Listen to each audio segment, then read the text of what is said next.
Halo, Om Swastiastu, Om Awignam Astu, Nama Sidam. Kembali lagi di channel Bahagia Menjadi Hindu. Kali ini kita akan membahas tentang 3 tips mengatur keuangan dalam kitab Sarasa Muscaya demi untuk rezeki selalu mengalir.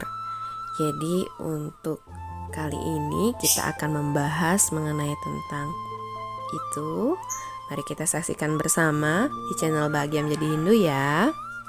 Dan tidak lupa untuk subscribe, like, share, dan komen di channel Bahagia Menjadi Hindu untuk mendukung channel Hindu tetap berkembang. Ingat, bagi yang belum subscribe, aktifkan dulu tombol loncengnya ya. Terima kasih. Halo semuanya, jadi kita langsung aja ya ke topik pembahasan kita. Jadi kalau kita pikir mengatur keuangan itu adalah hal yang penting ya untuk kita lakukan, namun sebagian dari kita merasa kesulitan sekali untuk melakukannya secara tepat dan efisien.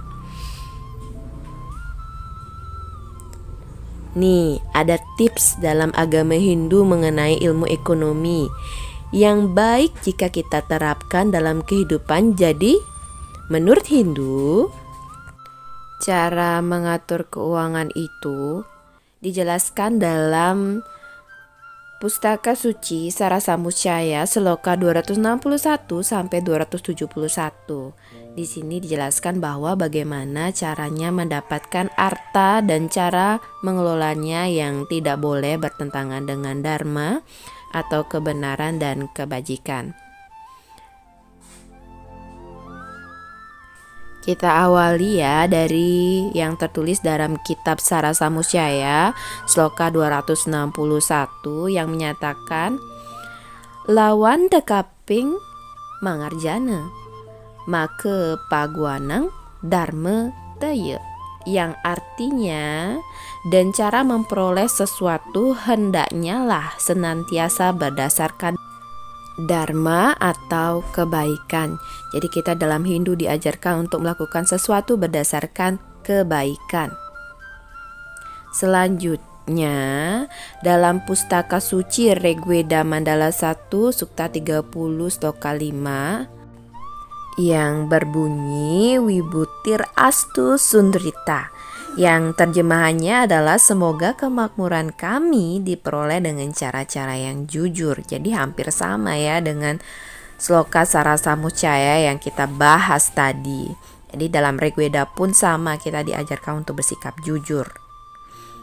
Selanjutnya, mari kita pahami sesuai dengan kitab Sarasa Muscaya Sloka 262 mengenai bagaimana cara kita mengatur keuangan yang tepat dan efisien.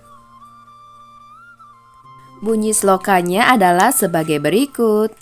Nihan kramanian pinatelu, ikang sabage, sadana rika sidaning dharma, ikang kaping ruaning bage, sadanari kasidaning kame ike ikang kaping 3, sadanari kasidaning arte ike, widyakene muah mangkane kramanian pina 3, denike sang mayun magi hakenang hayu.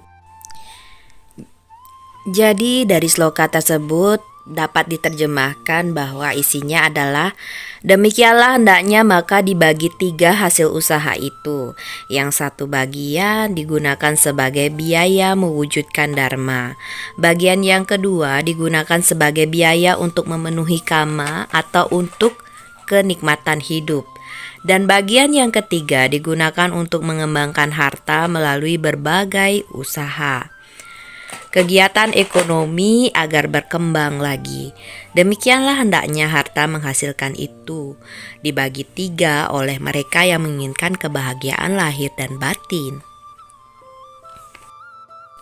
Kemudian setelah kita sudah tahu tadi, ternyata ada 3 hal yang dibenarkan dalam Hindu untuk mengatur keuangan yang baik dan efisien. Yang pertama itu adalah sadana rika sidaning dharma. yang artinya ketika kita mengelola penghasilan, sepertiganya itu dipakai untuk memenuhi dharma. Contohnya adalah untuk melakukan kewajiban-kewajiban dharma seperti pelaksanaan pancayadnya. Jadi yang meliputi dewayadnya, kemudian manusayadnya, butayadnya, rasiyadnya, pitrayadnya. Dewayadnya misalnya, kita membangun tempat ibadah, pelaksanaan upacara keagamaan dan keperluan agama lainnya.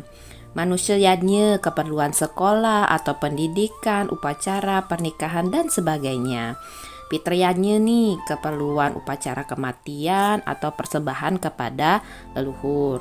Butayadnya, upacara yang berkaitan dengan pemeliharaan lingkungan dan alam. Selanjutnya bagian kelima yaitu rasiyadnya, yaitu upacara ekejati atau dwijati sebagai upaya peningkatan kerohanian dan spiritualitas rohaniawan kita. Demikianlah contoh dari sadana rika sidaning dharma dalam kehidupan kita sehari-hari. Setelah ke bagian yang pertama, sekarang kita ke bagian kedua ya, yaitu sadana rika sidaning kama, yang artinya sepertiga dari penghasilan kita hendaknya dipakai untuk memenuhi kama. Contohnya untuk kesenian, olahraga, rekreasi, hobi, dan lain sebagainya. Jadi kehiburan. Kemudian yang ketiga yaitu sadana rika sidaning atta. Jadi sepertiga dari hasil yang kita dapatkan hendaknya dipakai untuk mendapatkan harta kembali. Contohnya untuk memproduksi sesuatu, berjualan dan lain sebagainya. Jadi diputar lagi uangnya untuk usaha. Jadi yang tak kalah penting dari 3 bagian tadi yaitu adalah kita harus menyisihkan sebagian hasil kita atau penghasilan kita untuk menabung demi masa depan kita dan keluarga. Walau bagaimanapun tak dipungkiri kita harus memikirkan ketika kita perlu sesuatu dalam keadaan penting atau darurat, kita adalah simpanan penghasilan kita. Baiklah, jadi dapat kita simpulkan bersama bahwa dengan hal-hal tersebut, apa yang kita lakukan, terus penghasilan yang kita dapatkan, jadi dapat termanfaatkan dengan optimal, dengan efisien. Jadi hendaklah kita melakukannya dengan baik ya. Semoga rezeki kita semua dilancarkan. Dan jika ada masukan bagi apa yang akan kita bahas di channel Bahagia Menjadi Hindu berikutnya, tolong sertakan di kolom komentar ya. Akhir kata saya tutup dengan Parama Santi. Om Santi, Santi, Santi Om. Semoga rezeki kita semua dilancarkan ya.